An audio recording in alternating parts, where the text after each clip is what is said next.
Si toda la Biblia se redujera a este solo capítulo,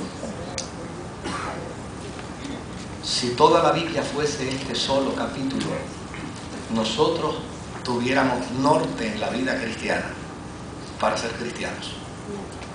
Tuviéramos lo suficiente y lo necesario para desarrollar una vida cristiana saludable, una vida cristiana sana y de buen modelaje.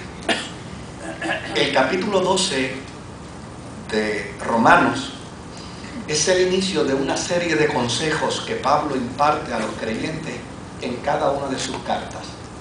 Si usted observa bien, cada vez que Pablo inicia una carta, la inicia obviamente con un protocolo muy saludable, muy sano. Él inicia la carta saludando a la gente que está allí. Después, poco a poco, va enfocando la temática y la preocupación que tiene. Y dentro de ese enfoque de preocupación, poco a poco va diciéndole a la gente lo que él le quiere decir. Y va desde lo más bajo hasta lo más alto. Ahora, una vez Pablo termina de decirle las 40 cosas que le quiere decir a la gente, ¿verdad? Entonces empieza de nuevo a aterrizar. Y él empieza a aterrizar de manera muy suave y muy sublime. Y aterriza siempre. Usted observará en todas las cartas de Pablo. Pablo siempre aterriza con consejos de vida práctica, con consejos de vida cristiana.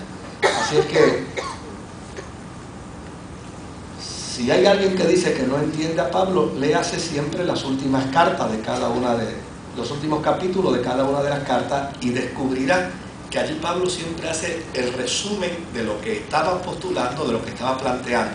Lo que pasa es que ese resumen lo hace precisamente con vida práctica desde el punto de vista cristiano. ¿Por qué razón Pablo hace esto? Porque Pablo es el único teólogo que sabe subir bien alto en cuanto a teología y en cuanto a filosofía, pero es también el único teólogo que sabe descender con la misma capacidad, con la misma destreza, para hacer que aquello que él emite con un concepto filosófico alto, ahora poderlo presentar desde una manera suave, dulce, práctica, para el aquí y para el ahora. La carta que él le escribe a los romanos, como yo dije al principio, los romanos es una comunidad doble. Los creyentes de Roma son creyentes judíos de la diáspora y posteriormente son judíos, o sea, gentiles que se convirtieron al cristianismo. Por lo tanto, en la iglesia de Roma, fácilmente un gentil se podía sentar al lado de un judío cristiano y ambos adorar al Señor.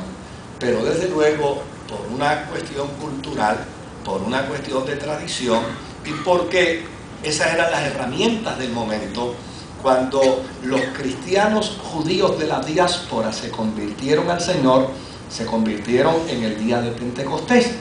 Y después de haberse convertido en el día de Pentecostés, solamente estuvieron una semana en Jerusalén. Y después de la semana de Jerusalén, salieron para sus distintos lugares donde vivían y allí empezaron a establecerse como cristianos. La gran pregunta que nos debemos hacer es: ¿qué cultura evangélica puede tener una persona que tenga solamente una semana de convertido? Pues muy poca cultura evangélica. Así que los cristianos que salieron de Jerusalén y se regresaron de nuevo a los países después de la fiesta de Pentecostés, ellos convertidos, lo único que ellos predicaban era que Jesucristo era el Mesías y que Él era el cumplimiento de las profecías antiguo-testamentarias. Pero de ahí en adelante ellos seguían su práctica judía, tenían sus experiencias culticas como judíos, observaban los días de fiesta que los judíos observaban. Pero ya no, sencillamente eso poco a poco fue cambiando, eso poco a poco fue transformándose, porque y sencillamente era difícil para los cristianos gentiles poder estar de acuerdo con toda esta liturgia judía que ellos observaban y que ellos celebraban.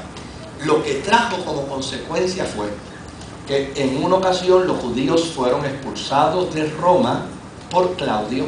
El emperador Claudio los expulsó, y desde luego cuando los expulsó, los cristianos gentiles se quedaron solitos en la iglesia. Y cuando ellos se quedaron solitos en la iglesia, ellos a modus propio determinaron que ellos no iban a seguir la experiencia cultica de acuerdo al estilo judío, porque a fin de cuentas ellos no eran judíos. Y por lo tanto ellos empezaron a hacer los cambios y las transformaciones que ellos querían hacer. Y las lograron. Pero algo sucedió. Y fue que el edicto de Claudio se eliminó. Y cuando se eliminó el edicto de Claudio, Nerón, que vino al poder, les permitió regresar de nuevo a Roma. Y cuando los judíos regresaron de nuevo a Roma, entonces hubo un problema serio.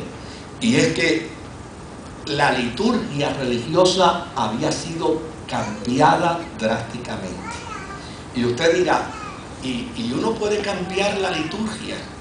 ¿Y uno puede tener opiniones distintas? Sí, amados. Uno puede tener opiniones distintas en la vida cristiana. No necesariamente tenemos que pensar igual. No necesariamente tenemos que concurrir de la misma manera. No necesariamente tenemos que hacer la misma teología. No. Lo único que hace falta, ¿sabe qué es? Que toda persona que vaya a hacer teología tenga la honradez de decir, así es como yo opino, así es como yo pienso, así es como yo creo. Desde luego, yo creo de esa manera y expongo las cosas como yo las creo. Ahora, si tú no las crees como yo, pues ya necesariamente esa es la materia en la que nosotros debemos aprender a respetarnos y a considerarnos. No necesariamente yo tengo que creer todo lo que alguien cree, y no necesariamente otro tiene que creer todo lo que yo creo.